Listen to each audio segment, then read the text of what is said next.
Hello, my younger sisters and brothers. I hope that you're having a good Advent. But maybe you don't know what Advent is. Advent is a word, big fancy grown-up word, that means coming.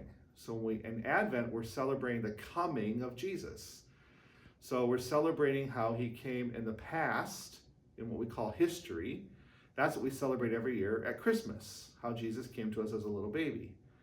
We also think about Jesus' coming at the end of time, when he's going to come back again, when everything is finished, and we're going to be with Jesus forever. The other thinking we think of when we think about Advent is the coming of Jesus in the present. That one's a little harder to understand. But it's to remind us that Jesus comes to us all the time. We can't see him with our eyes. We can't hear him with our ears or touch him with our hands. Of course, we can't touch anybody with our hands right now because of COVID, right? But we remember that Jesus is coming to us in hidden ways all the time. As we think about Advent, there's three people I want to mention that are very special when we think about Advent. The first one is John the Baptist, the second one is St. Joseph, and the third one is the Blessed Mother. Now, maybe you've heard of John the Baptist. John the Baptist, if you know anything about him, you probably know that he wears weird stuff and he eats even weirder stuff.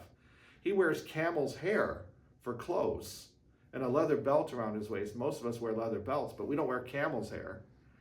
And even more weird is what he eats. He eats something called locusts. If you don't know what locusts are, they're like grasshoppers. That's what he eats, okay? That's kind of weird. But the important thing about John is not what he wears or what he eats, but is what he does. John is the person who always tells us, get ready because Jesus is coming. Imagine if your parents are coming to visit your classroom. You'd want all your kids in your class to know your parents are coming, right? So you'd tell them, my mom and dad are coming, my mom and dad are coming. And you'd be all excited about them coming. Well, that's what John the Baptist does. He wants to get us excited to know that Jesus is coming to us. Not because he's going to bring us treats or anything, but because he wants us to be ready, because Jesus wants us to be close to him. And John wants us to be close to Jesus. And so he tells us, stop doing the things that keep you separated from Jesus, that don't make you friends of Jesus, and start being close to Jesus again. Especially by being good and by praying. That's what John wants us to do. Then there's St. Joseph. St. Joseph is the foster father of Jesus. We know Jesus' real father is in heaven. His foster father, though, is the one on earth who takes care of him and treats him like a child and does everything for him that needs to be done for him. Teaches him, disciplines him, protects him, provides for him. St. Joseph did all of that when Jesus and St. Joseph were walking on this earth. But you know, there's not one word in the whole Bible that we know that St. Joseph said. Not one. But we know what St. Joseph did. St. Joseph was courageous, St. Joseph was obedient, and St. Joseph was loving. St. Joseph was courageous. What God asked him to do was hard. And he could have said, that's too hard. I don't want to do that.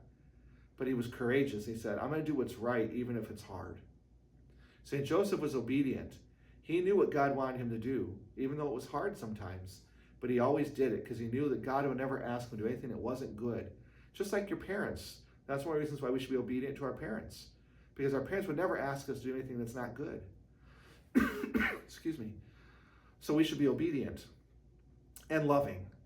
St. Joseph took care of baby Jesus and took care of him in his childhood. St. Joseph took care of the Blessed Mother. He always did what was good for them because he loved them very much.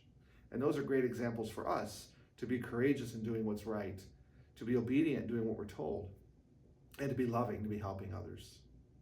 And finally, there's the Virgin Mary. We all know who that is. That's the mother of Jesus. And so when we think about the Blessed Mother, she does two things always in the Bible. One, she always praises God. Sometimes she uses very fancy words, sometimes she uses very plain words, but she always praises God. She always wants to show God that she loves God. Second thing is she does is she always tells us to pay attention to Jesus. Because Jesus will always tell us what's good and true. And if we listen to Jesus, we'll be always people who are doing what's good and true. But Mary does one more thing for us. Mary now brings our prayers to God. That's one of the reasons why we teach you all the Hail Mary. So you can learn to turn to Mary and ask her to pray with you and bring your prayers, whatever it is you want to pray for, to Jesus. Mary always does that for us. So in this Advent, we think about John the Baptist, St. Joseph, and the Virgin Mary. Three people to help us understand Advent, three people to help us to be better disciples, better friends of Jesus, so that we can be close to Jesus, not just now, but always. So I wish all of you a very happy and blessed Advent. If I don't get a chance to see you, I'll wish you all a Merry Christmas as well. And I ask you to please think about John and Joseph and Mary and ask them to help you to be the best person you can be. Have a Merry Christmas.